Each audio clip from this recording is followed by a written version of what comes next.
कैसे हो दोस्तों, welcome back on my YouTube channel. तो दोस्तों, जैसा कि आपको मालूम है कि बिहार कर्मचारी चयन आयोग द्वारा बिहार सचिवालय तथा अन्य पदों के लिए वैकेंसी निकाली जा चुकी है और जिसमें सचिवालय सहायक के 1360 पद हैं और अन्य पद भी काफ़ी संख्या में हैं। तो दोस्तों, आवेदन की जो तिथि है वो 14 अप्रैल से 15 मई के बीच में है और ये जल्द ही स्टार्ट होने वाली है। तो आज मैं सचिवालय सहायक जो एक अच्छा जॉब है इस कैटेगरी में, तो उसके नियुक्ति होने के बाद उसका जॉब प्रोफाइल क्या है, उसकी सैलरी क्या है और उसमें प्रमोशन क्या है, इसके बारे में मैं आपको आज इस वीडियो में बताने वाला हूं। तो दोस्तों, सबसे पहले अगर आपको सचिवालय सहायक के पद पर नियुक्ति होती है तो आपको क्या क्या काम करने पड़ सकते हैं, ठीक है। तो दोस्तों, इसमें अगर हम देखें तो फाइलों की नोटिंग है, लेटर की फॉरवर्डिंग करना या जो अधिकारियों के व्यावसायिक दौरे होते हैं तो उसकी भी व्यवस्था करने जैसा कार्य आ सकता है। साथ में आपको जो ऑफिस रिलेटेड वर्क है, जैसे बहुत सारे जो जिस आप विभाग में के अंदर काम करेंगे यानी जिसमें आपकी नियुक्ति होगी, उससे जो रिलेटेड वर्क रहेगा उस सब आपको करना पड़ सकता है। साथ में जो आयोजन वगैरह होते हैं तो वो सब उससे जो रिलेटेड मैटर है उन सब को एक क्या होता है कि ड्राफ्टिंग करके हमें देना होता है, तो वो सब ड्राफ्टिंग का भी काम आपको मिल सकता है, ठीक है। साथ में जो वरिष्ठ अधिकारी हैं उनके जो कार्य होते हैं ऑफिशियल होते हैं उसमें आपको असिस्ट करना पड़ सकता है। तो ओवरऑल ये एक डेस्क जॉब है और आपको पूरी तरह से मतलब ऑफिस में ही रह के काम करना है। कभी कभी आपको फील्ड में भी जाना पड़ सकता है कुछ कार्य संबंधित के लिए, तो वो तो अलग बात है।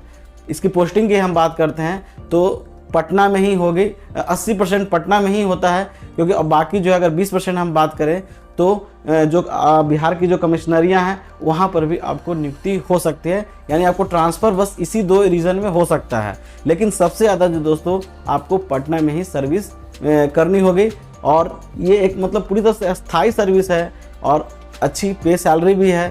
तो कह सकते हैं कि सचिवालय सहायक का जो पद है वो इन और सब पदों में काफ़ी अच्छा है।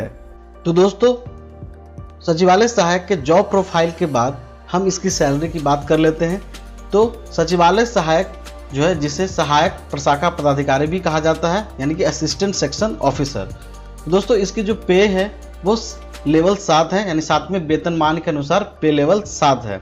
बेसिक पे आपको दोस्तों मिलेगा 44,900 और इसका ग्रेड पे है 4600, ठीक है।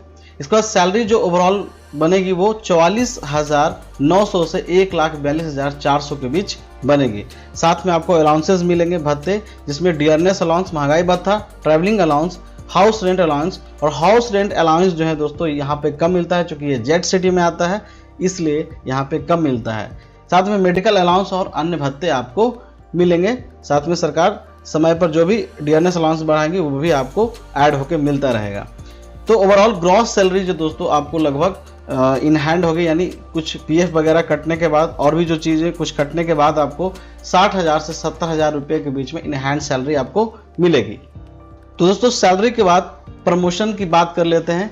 तो इसका अगला जो प्रमोशन होता है वो प्रशाखा पदाधिकारी यानी सेक्शन ऑफिसर के पद पे होता है। इसके बाद आप अंडर सेक्रेटरी बन सकते हैं, जिसे अवर सचिव कहा जाता है, डिप्टी सेक्रेटरी बन सकते हैं इसके अगले प्रमोशन में, जिसे उप सचिव कहा जाता है, और ज्वाइंट सेक्रेटरी भी आप लास्टली बन सकते हैं, जिसे संयुक्त सचिव कहा जाता है।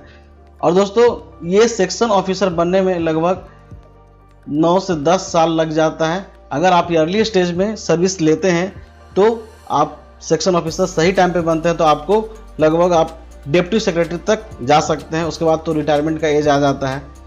तो ये प्रमोशन की बात हुई। तो दोस्तों, मैंने बिहार सचिवालय सहायक से संबंधित लगभग जानकारी आपको दे दी है। आप अच्छे तरीके से तैयारी कीजिए और इस एग्ज़ाम को क्रैक कीजिए। तो आज के लिए इतना ही। तो दोस्तों, अगर आपको वीडियो अच्छी लगी हो तो लाइक, चैनल को सब्सक्राइब और साथ में बेल आइकन को दबाइए, जिससे कि आपको आने वाली वीडियो की नोटिफिकेशन मिल सके। और दोस्तों के साथ शेयर करना बिल्कुल ना भूलिएगा। और आप मुझे इंस्टाग्राम पर भी फॉलो कर सकते हैं। मेरा इंस्टाग्राम आईडी वीडियो के डिस्क्रिप्शन बॉक्स में लिखा हुआ है।